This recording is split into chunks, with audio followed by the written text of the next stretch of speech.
Hello and welcome back to yet another episode of the Ben and Melanie Show. I'm your host, Ben. I'm here over here, Melanie. Yep, here with my co-host, Melanie. We are back after a long hiatus yet again, but we aren't giving up.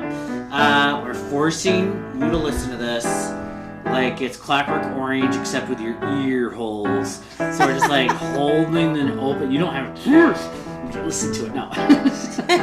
Just like you're being tortured right now. Enjoy it. Yeah, so we thought we'd make an episode. I think primarily we're mostly going to talk about the recent shootings.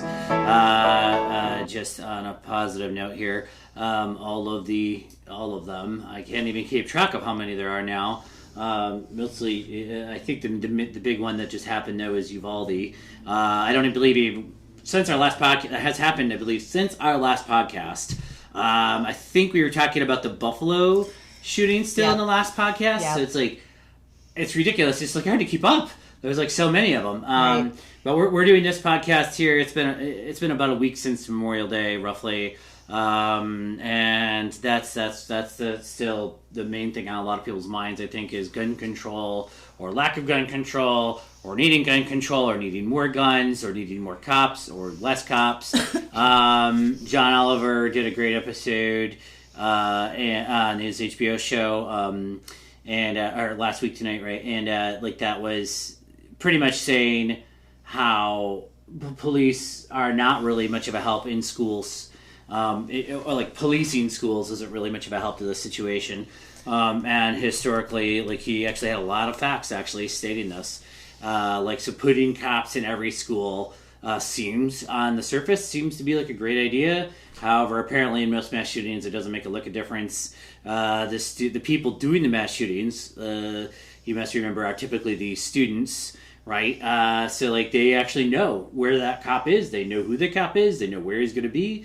You know, like they're like an insider. They have inside information on the whole thing, and so they know how to avoid him or get him first or whatever it is they want to do. But that was actually a really good episode, so I highly recommend watching that if you want to be more informed about that. Again, that doesn't really have a lot to do with guns or gun control. That's sort of a separate issue. And I think that's what we kind of want to talk about right, Mel, today more. But go ahead, sorry. I just wanted to say that there have been studies about the more policing in schools, the more violence happens. It doesn't necessarily work the other way around. They found that in cities where they've put like metal detectors and real cops, not just like security guards, but real police officers in the schools, it doesn't actually lower the violence. I think that studies like those show that, and I think it would show that in the cases of, I don't care how you train the police or the security guards inside of a school for active shooters. Well, yeah, right. I mean, I agree with you. I'm not sure if these are comparable issues as far as like police dealing with like gang violence and stuff like that versus police dealing with mass shootings. I think in the episode that we watched, last night or whatever, that was mostly dealing with how police respond to mass shooters. Right. And, like, maybe there really isn't a response. You know, like, I don't know if anybody's really figured out a good response to that yet. I'm not going to, I wouldn't actually argue one way or the other, actually, on how police do with, like, violence in inner city schools. You know what I mean? As far as, like... what I'm trying to say is the children will meet the bar you put for them. So if you assume and treat all children like they're going to be shooters in the school, you're going to get shooters. It's constantly in the back of somebody's head as a viable option. Right. Like it's almost basically a way to commit suicide. Right. It's like pick as many people with you as you can, and like there you go. Like that seems to be the case in some of these these scenarios. Right. And because they are in the active shooter drills from kindergarten on, they know exactly what you do in a classroom, what classrooms they go to. I mean, it makes it really difficult to combat this when you've trained them all these years what is exactly going to happen for safety reasons. it's like showing a robber, exactly your escape plan or something in a convenience store or something. I don't know. It's just makes it really difficult. Yeah. So I don't know. I think I would agree with the idea that more cops in the schools isn't really necessarily going to change the outcome of this. It's like nice in theory. Gosh, I want to say there was a shooting. Was it the Parkland, Florida shooting where the school cop ran away? Yeah. Like a lot of good that did. And then I think there's been other ones where they just targeted the cop first, and then took him out and then just kept on going. And so, yeah, I don't really know if that's I mean, it's ideally, yes, he'd just be like completely ready at any given time, but it doesn't seem like it's really going to change anything significantly with a mass shooting. Right. I mean, I'm not saying it would change other kinds of things, like a disgruntled person coming to the school that trying to kidnap somebody or something. Maybe a cop would be good at stopping that. I don't know, but that's not the same thing as a mass shooting. So, but apparently what's going to happen is tons and tons of money is going to be funneled into more and more police from more and more schools. So that's just going to make everybody less happy because the schools would be more like prisons. Great. But everybody would be like, oh, it's a necessary evil. But I think more and more people end up taking their kids out of school.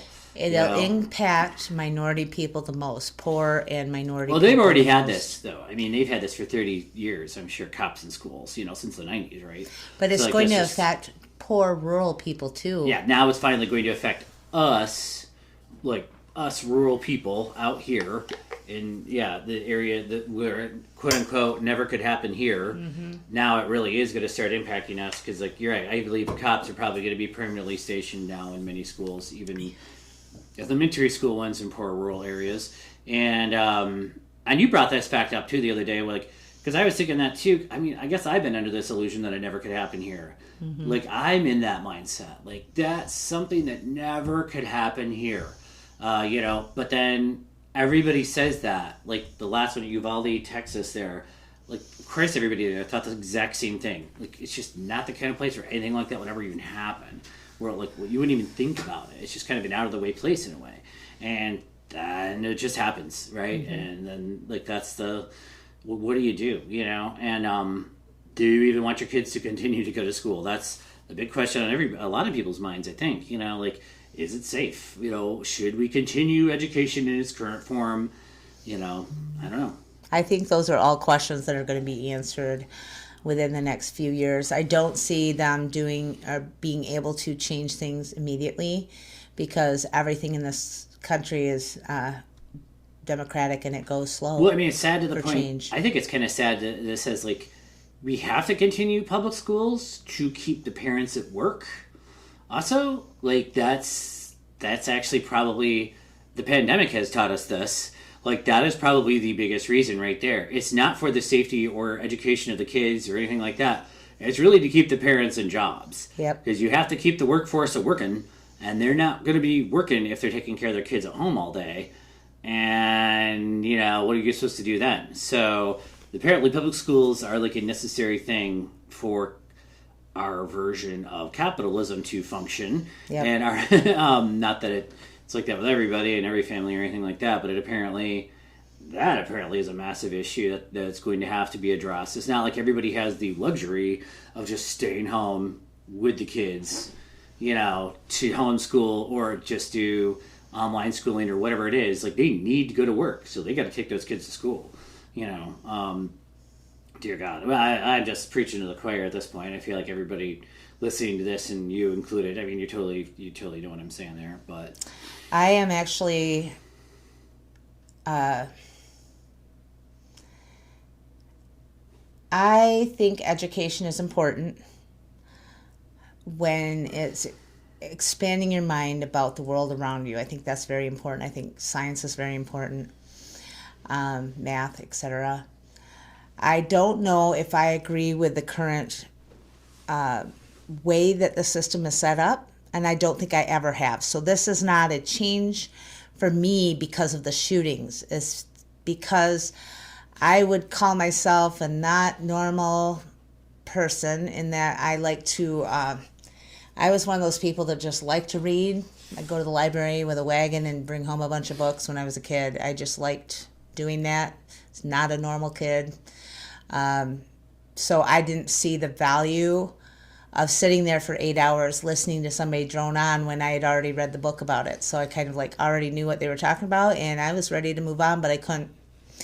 So I think there's other people like that. Also, if you're behind, which I was in math, I was good in reading, terrible in math. I was behind in math, and then they were going too fast for me, and I didn't really catch up on that. So when I was a kid.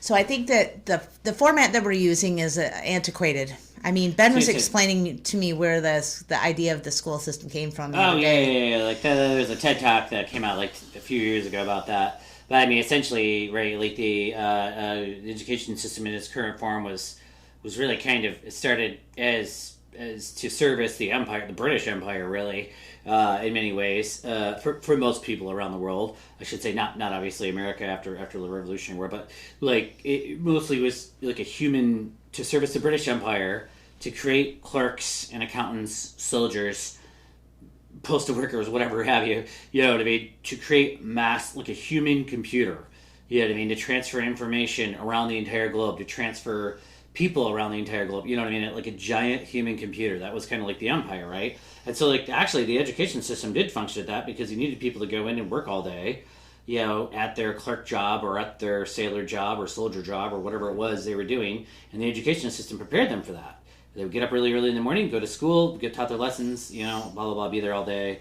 Yeah, the same as what we envision, you know what I mean? And that would teach them how to do the same thing in their regular job, you know, as servicing the empire somehow, right? And it was actually it was brilliant at doing that, right? Right. And now, I mean, the situation is drastically different.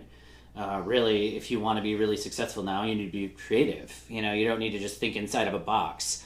You know, your job isn't going to just, well, your job could be those things, but you don't really want your job to be that. You want to be a creative individual, you know what I mean, who like makes more money in theory than that and does better than that.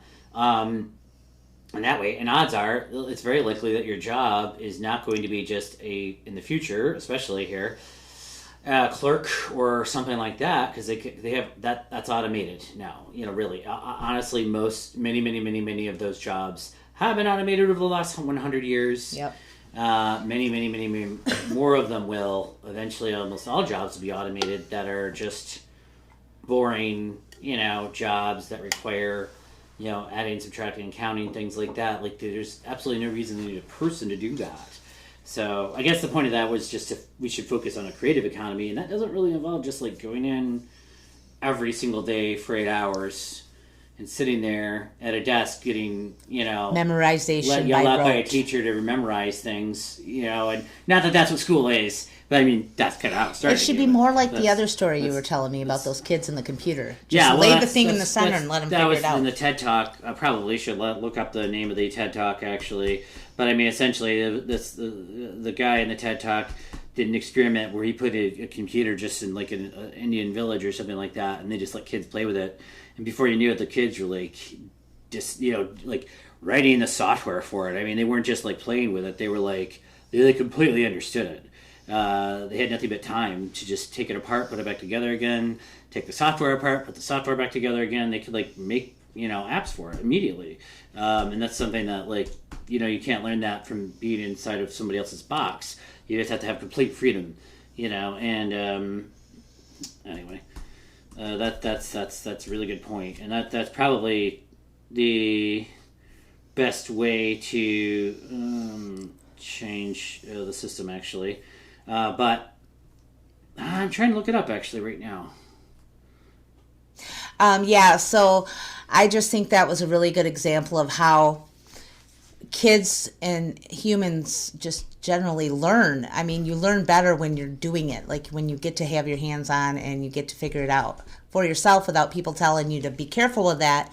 That's expensive. You have to take classes in order to learn that, which these kids were told nothing. So they just assumed they could do it, and they did. Okay, I think I found it. Oh, wow, it's a really old one. It's like from 2006. If it's the one I'm thinking about, it's called Do Schools Kill Creativity? That's actually a good point, though. It's a very old TED Talk. But I think that a lot of people have been homeschooling since then and switching over to that and changing how we look at school altogether. You know, like that's There's a big movement for unschooling, which is not structured at all. There's new types of schools that are enforced because people think that their kids should be learning out in the open in the forest of nature and everything themselves. And then when they get interested in something, the teacher comes in and then explains it further. There's all kinds of different ways people are trying to figure this out, I think, because all of us adults can see that this is the way the world is moving in, and in order for our kids to compete, they need to be able to be creative. Definitely. But then again, it goes back to, do you need parents working, you know, in the workforce? They don't want them at home, you know, so like that's, I don't know, like it's really like there's multiple forces at work here.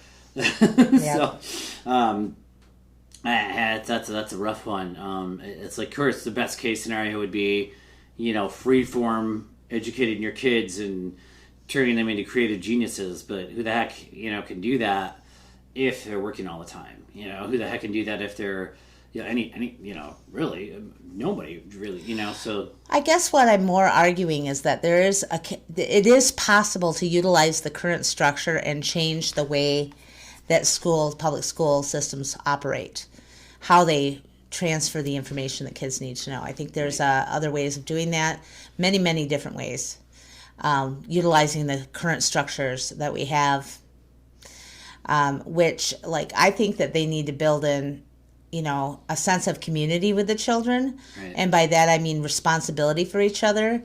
Like, my idea has always been, like, go back to the multi-level grades that they used to do in the one-room schoolhouse, but do that in each classroom in a school, and then that's the kids can't develop these Lord of the Flies groups picking on each other. They would have to be responsible for the younger students and help and build that community with each other. Though? I mean, I think they still could. You don't think so? Even not if there's not in my mind. I mean, if you had 2 or 3.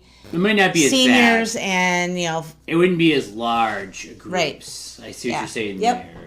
Yeah. I think they can. I think bullying definitely existed in one-room schoolhouses too, you know. But there's a big difference though between the school you're a bully and, you know, like serious, you know, shit with guns and all that. Yeah, blah, blah, blah. Yeah. So that's a big. But what I'm saying is that would tweak the mental health of the kids, and that they are more responsible. If they build in that responsibility to each other in the classroom or to the younger ones, I don't think they would be as likely to shoot them. Does that make sense?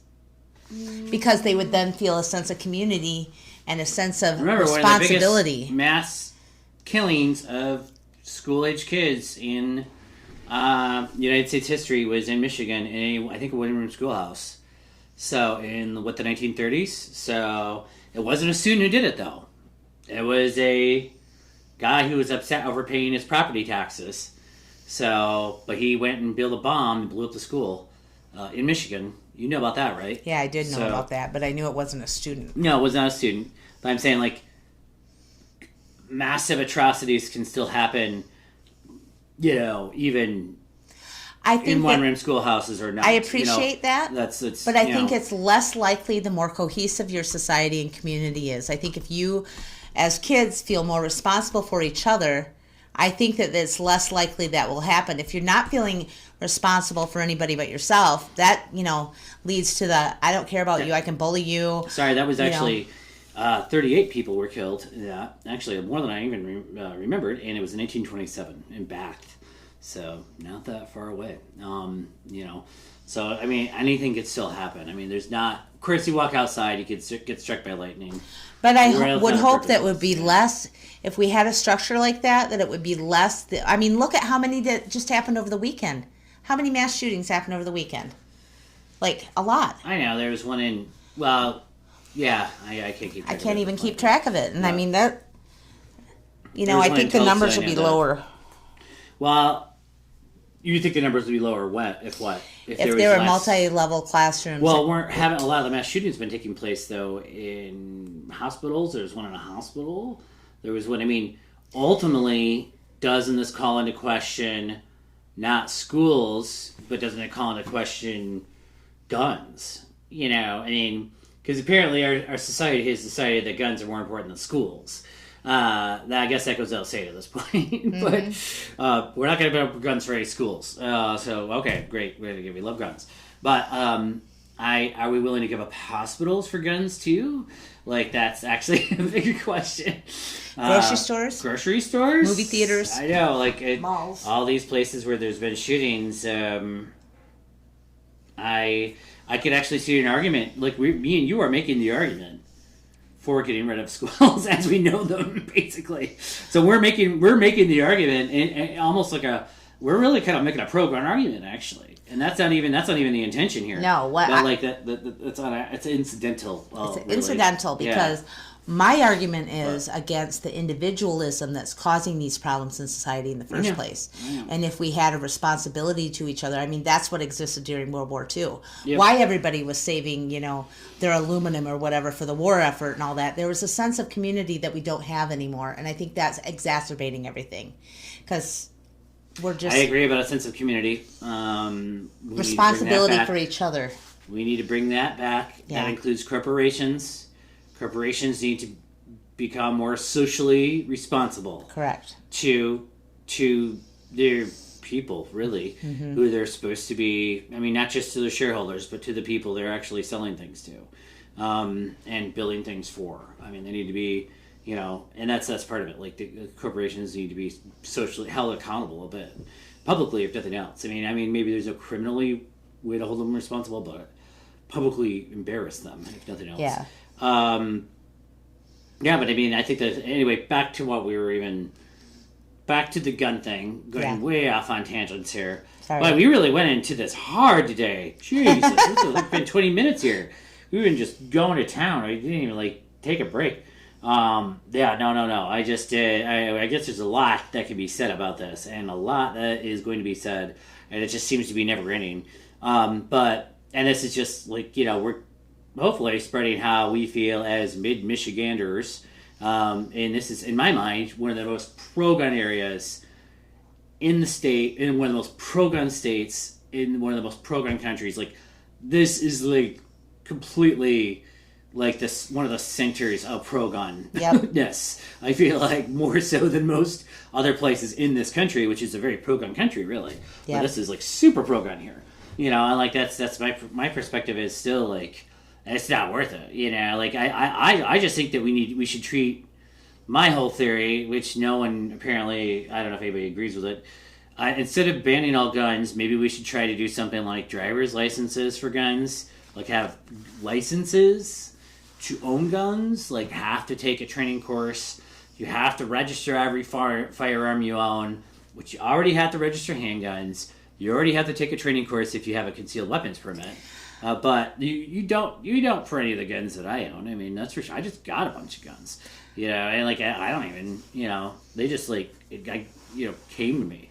So that's just. I really like the part of the registration process or the background check process where the wives or ex-wives or ex-girlfriends or ex-boyfriends or husbands of the people have to write that they are okay to have a gun.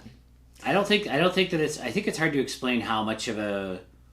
They were talking about this on 1A earlier today with Jen White there, and they were talking about gun culture in Australia and all that, and how a lot of people in Australia didn't want it to happen either, but there was a mass shooting in Australia, and then they made it. They didn't make it impossible to have a firearm.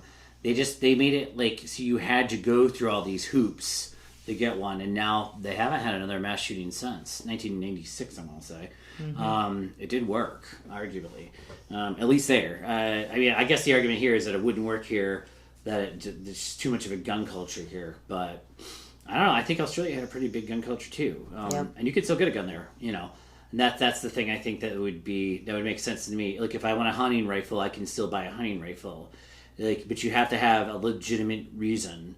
That's even going further than what I'm saying. There, you have to have a legitimate reason. So basically, semi-automatic weapons, not even automatic, but semi-automatic weapons are basically a thing in the past there, because there's almost no legitimate reason that you would ever need a semi-automatic weapon, right? For the most part, and outside of committing some sort of act of violence, you know. Right. So it's not like you're using it to kill a snake or whatever, or spider or dingo or whatever. You know what I mean? A dingo. Dingo. But anyway, Jesus, yeah. I think that's what it comes down to. Are we going to ban guns? And it's like, no, we're not. So what do? We have to do something. We need regulators.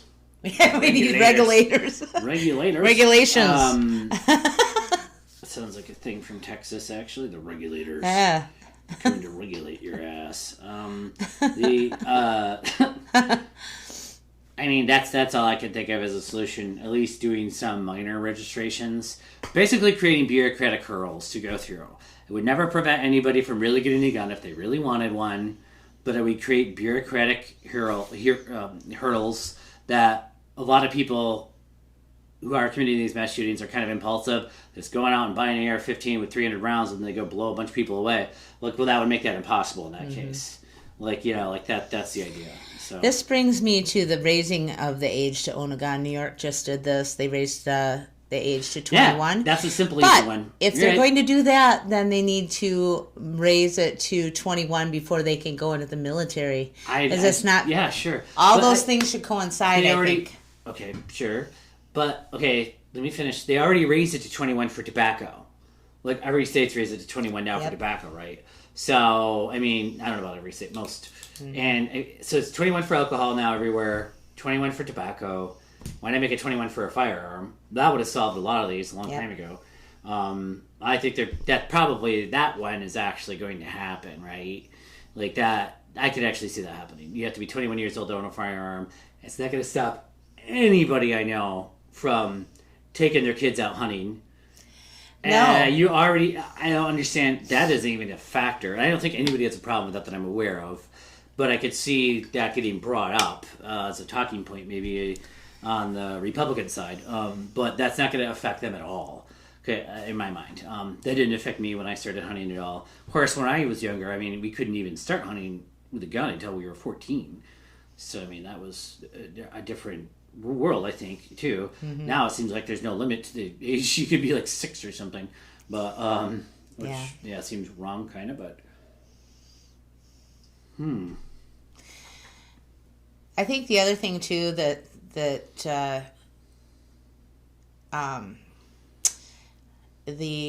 NRA and the GOP mention a lot is mental health services, which I have mentioned previously on here that needs to be addressed in schools. But it can't be addressed unless we have insurance and enough of those mental health providers to be able to do it. Because I will tell you, as a mom, as a foster mom, as an adoptive mom, it is difficult to find mental health services or like autism services in our area. If you're not in an urban area, you're good luck. I welcome the conversation on mental health because that leads right to that. So how are you paying for that? Well, you just pay for health insurance for everybody then, I guess. That's as simple as that. Then, you know what? Then that debate will be over. Let's get everybody health insurance. Then we won't have to worry about mental health anymore, right? Right. Including psychiatric care. I believe that there should be a well check. You know how everybody has to go in for a well check or a physical every year, and the kids do? And I think that should be part of the well check. You should go see a mental health person. Treat it like it's a normal part of your life. Like people have all kinds of problems throughout their lives. I was going to say, I think a lot of people are required to do that depending on their jobs. I mean, aren't cops already required? Well, maybe they're not. I was going to say people like cops and military people and stuff like that have to have something, right? I thought military people, when they retire, or not retire, but when they leave the military, they at least had to have like a, exit therapy thing or something. Maybe I'm wrong. I don't know. That used to be the case. I don't know. I guess it depends. But it seems like anybody in any sort of... We need to leave the ostracization at the door when we're talking about mental health services. That hasn't happened yet, though. I know that should happen, and it has not. Therapy is good for anybody and everybody. Yep. I highly recommend it, and I think that you're absolutely right. It's like people think you're crazy if you do that. But it's like it's even crazier not to do it, if you won't ask for help when you need it, that's so the not problem. even like admitting that you even have, like if you don't believe it, that is even worse. Yeah. So anyway, not to say the crazy word. I know that's a bad word to say too, but sorry. It's all right. Then I don't know if you want to talk about it, but we watch this YouTube channel called Channel 5 News sometimes, and he goes out and interviews people randomly. And he went to the NRA, what was that? They had an NRA convention 2 days after Uvalde. 2 days after Uvalde mass shooting. Apparently they didn't cancel it. Dear God, I don't know what the NRA was thinking. Holy shit, dude. That was really clusterfuck. bad. Like, are you kidding me right now? Like, anyway, Channel 5 with Andrew Callahan, right? He is hilarious. He's a comedian, really. Yeah, he is. He does these, like, great videos where it's very much, I would say it's like Gonzo-style journalism. Yeah. Like Hunter S. Thompson style. Yeah. He just is running around, out there with a video camera, just asking questions. interviewing protesters and interviewing anybody on any side about anything, and he's great, right? And, he showed that. That was just a goddamn mess on both sides. Yep. There was people there protesting, the NRA doing it. That was a goddamn mess. There was counter-protesters from the NRA protesting the protesters, I guess, and they were screaming insults and stuff and hurling insults at each other. It was just like a bad joke. The whole thing completely missing the whole point about the actual mass shooting there. Right. And he actually went. He granted access to the NRA convention. He went in there. I mean, you literally can buy apparently a grenade launcher. I did not even know. And that. they were throwing magazines of bullets out to people in the audience. Yeah, I know, because ammunition's super expensive. Yeah. And has been for a couple of years here now, and that's why. So it's like, oh my gosh, ammunition, But yeah, I mean, I couldn't with the proper permits. Apparently, you can just buy anything. Apparently, yeah, they were showing rocket launchers. Well, not rocket launcher. It was a grenade whatever launcher. grenade launcher. Still, it was really, really expensive. What would you need that for? They said it was like $700 a shot or something. Yeah. So, well, I mean, you wouldn't need it. I mean, that would be for a company that you rent it out. I mean, people get to shoot it they pay to shoot it. At that point, but like gun shows or something like that. But and ironically, those aren't even the people you really need to worry about. They're the people that would complete the bureaucratic red tape. Yeah. They would go through the hurdles to get that. Because they already do, because you already have to go through hurdles to get that. Right. At least in many states. I don't know about Texas, actually. But you already have to go through hurdles, though. And so they would complete it because it's profitable for them. Right. So, and they're not going to commit a mass shooting with that either. So I don't really have a problem with them. They're just looking for experiences or something. But it's really bad taste. Just such bad taste. Man. And Andrew Callahan also, after interviewing them guys, at the end of the video, he went to Uvalde and went to the memorial and talked with people there, and it was just so, I mean, people that were there were just like everybody else in the country going, you know what? I'll never see them again, and nobody's ever going to do anything about this. Just the sense of despair was just palatable. Mm-hmm. I know. I couldn't believe they were interviewing the grandparents, I want to say. Yep. Yeah, and it just is heart-wrenching. And again, it's I think it's the same thing. You never think it'll happen to you, and then it does, right? It's just geez. I guess it's death in general, I suppose. A lot of people, especially in our country, it feels like we're a bit disconnected from it. But you don't think something like that will happen, and then it does. So, man, yeah. I've been through one lockdown in this. I used to work in a school, and there was a disgruntled parent in a divorce situation who came with a weapon to the school, and they shut it down. Mm-hmm. They caught him really quickly. He did not get in the building, but I've known other people that have been in different schools and they had the lockdowns happen. It's almost too common. Yeah. Anyways. I mean, a lot of times, they have drills now, I assume, too. They're just as traumatizing to people, to kids. Yep. Yeah, after a while, you're just oh, boy, you can't even probably... Well, after a while, you're probably just not even really... Just whatever. It becomes a fire drill, probably. Right. But, man... with that, I think I'm going to take a break, and then we'll be back in a minute, okay? So good? All right. Sounds All right. good to me. Yep. And we are back. So that's a really fun subject that I feel like it's really depressing to keep talking about it, but it is like a really necessary thing to talk about. So I hate to keep harping on it, but it's like it's not going to go away Unless we it's make like it. it's like a thorn in the side of the country, and it's just unless we do something about Right, it. we have to So do we have to something. keep harping on it, and I feel like our voices in rural America maybe weigh a little heavier than people's voices in other parts of the country. Right. As far as when it comes to this particular issue. With that being said, we'll talk. There's something else that's actually sort of related. Actually, Yeah. Apparently, the Democrats. There is a possibility of Democrats actually winning some elections this November. New York Times actually had an article the other day. Here, hold on. Oh, I just had it up on my phone. Oh, yeah. Okay, here it is. It's by Blake Hounshaw. And it's called Democrats Eroding the Blue Wall. Should Democrats bother competing in the struggling factory towns of the Midwest? A report to be released on Tuesday answers this question with an emphatic, yes. And basically there's like a county by county map of the entire Midwest, stating that really a lot of counties are up for grabs. Especially, I think, considering Roe v. Wade is Yep. set to end here, possibly. It hasn't happened yet, but it is very much likely. I mean, holy moly, that's a lot of counties.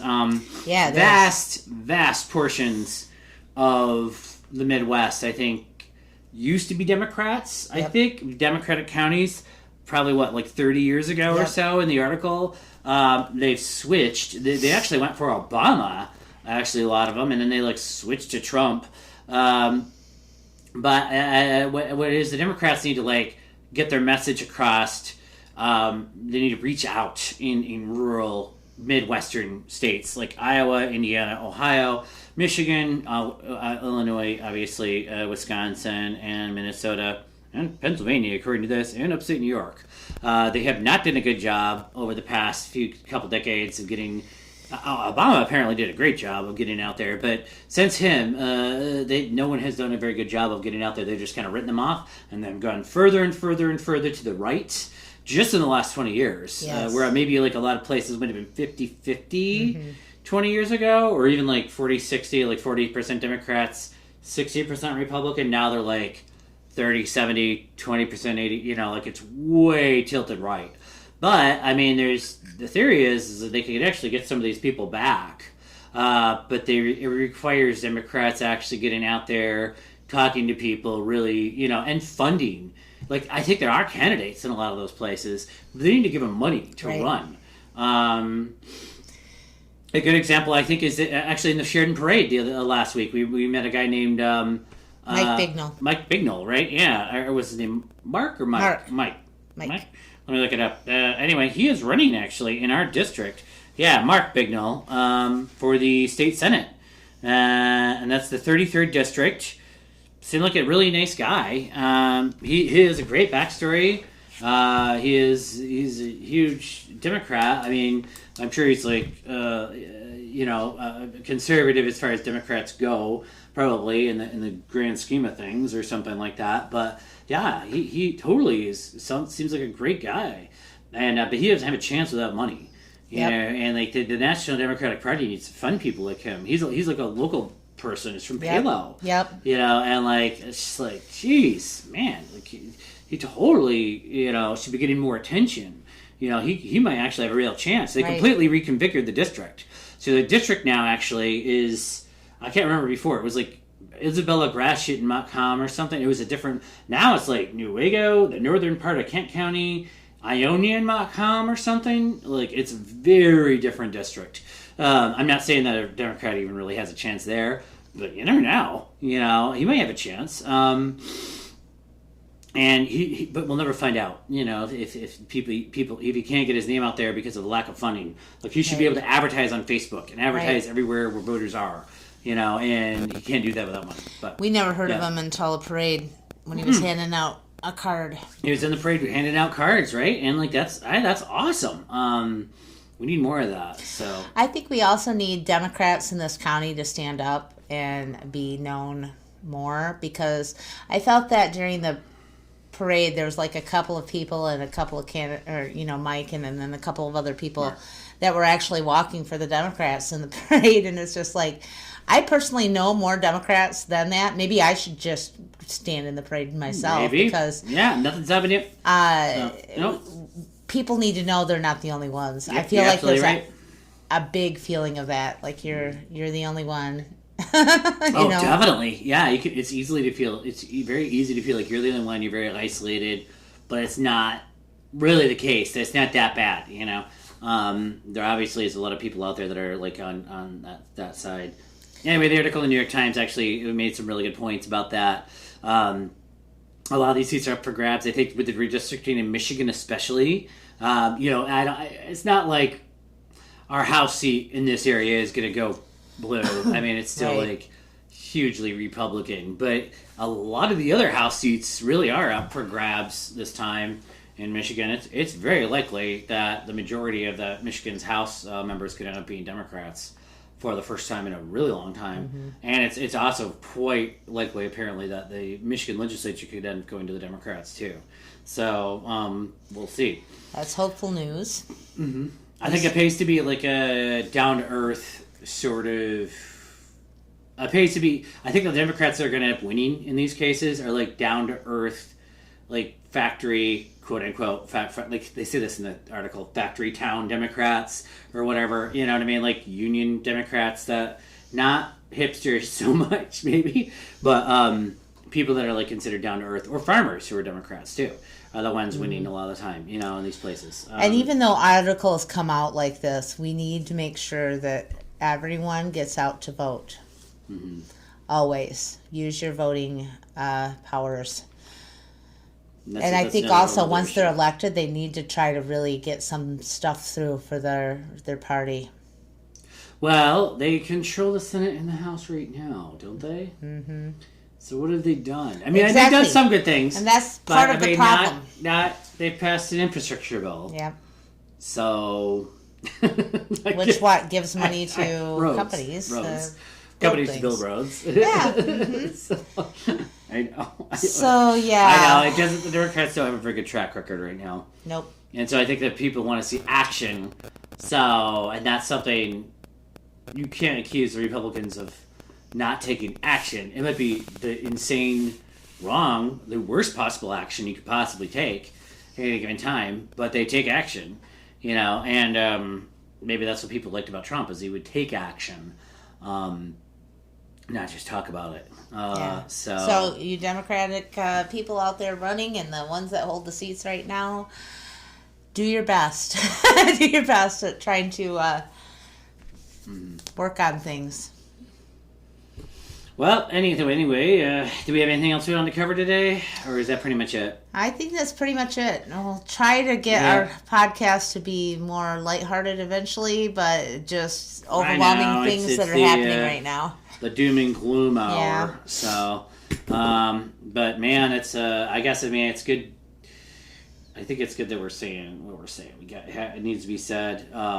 But oh man, and I mean, I think that if I thought, like, I totally think this too. Like, if giving up guns would make a difference, I would be all for it, and maybe it would, So I am personally open to that. I don't give a shit, If it meant, I couldn't own a gun, I guess, as long as there wasn't any more kids being killed, I guess that's how it's got to be, Right. That would be. I think that the big debate. I think that most people probably would feel that way. I think the big debate is that most people feel that many people, and not most. Most people feel like that they should give up the guns, I'm sure. But many people out here feel the other way. They feel like if they give up their guns, it wouldn't matter. That there'd still be shootings, right? Yep. School shootings. And I think there still would be violence in schools. But I don't know. I don't know if we would see mass shootings. Yeah. Of the kind that we're having. Right. Anyway. So The other big argument seems to be like if they're making the argument that if we get rid of our guns, then they'll take other rights away. I mean, I've heard this repeatedly on different videos of people talking about this that are gun owners. And I see why they have that fear, but I don't think that regulating them is taking them away as much. So, but that's my opinion. I think that there's a big difference between regulation and taking them away. Yeah. But I think that there's a slippery slope theory. But I also think that's the same thing they said about marijuana. Yep. And leading to other drugs, and that's ridiculous. That's the same, like that's reefer madness right there. The slippery slope, whatever. I don't know. I think that's BS by itself. But yeah. Anyway, enough for the doom and gloom today. Tune in next week for more doom and more gloom, maybe less gloom. We'll try to see what we can do with the doom and the gloom. So. Yep. All right. That's it. And with that being said, Bama P. Go Wabaman. And Go Wabaman.